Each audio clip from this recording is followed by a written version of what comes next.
Voilà Nicolás Maduro. Nicolás Maduro est en train d'être transféré à cette heure. Voyons si je...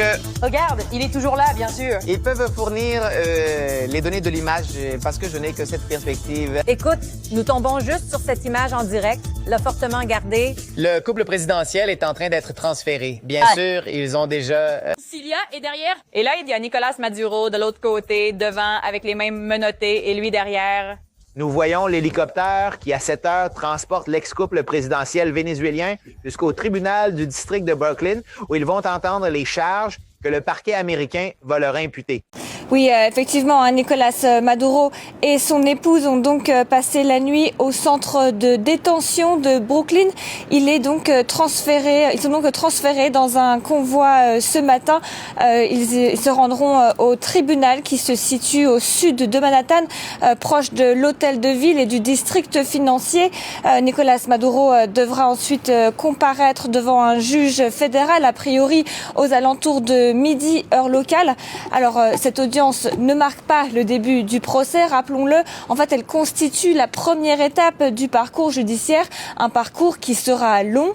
Mais lors de cette séance, les chefs d'accusation sont officiellement lus aux prévenus. Leur identité est confirmée et leur situation juridique est établie. Alors, on s'attend à ce que Maduro et son épouse, Cilia Flores, plaident non coupables et le juge leur ordonnera presque certainement de rester en détention.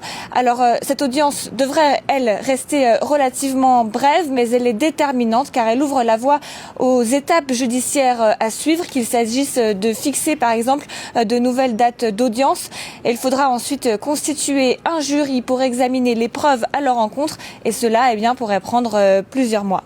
Alors voilà pour l'aspect juridique avec cette comparution annoncée donc à la mi-journée heure américaine, vous nous le disiez, et donc on est en train de vivre en direct cette séquence, vous l'apercevez, vous l'aviez sûrement reconnu, Nicolás Maduro en train de descendre de l'hélicoptère, cet appareil qui a procédé à son transfert depuis le centre d'incarcération de Brooklyn, donc jusqu'à l'île de Manhattan. Cet hélicoptère, comme c'est l'usage à Manhattan, qui atterrit non loin du quartier d'affaires, et donc risque d'être de nouveau convoyé, transféré par voiture jusqu'au tribunal. Nicolás Maduro et son épouse, tous deux transférés et accompagnés donc par les forces de l'ordre. On le vit en direct à vos côtés.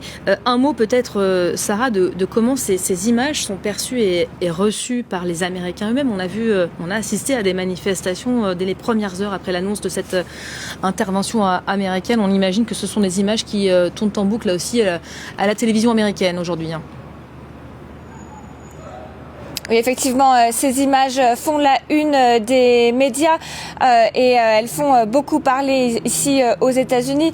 Des manifestations ont d'ailleurs eu lieu, par exemple, à New York, à Times Square hier. J'étais également devant le centre de détention où des dizaines de manifestants s'étaient réunis. C'est effectivement la plus grosse actualité du moment aux États-Unis.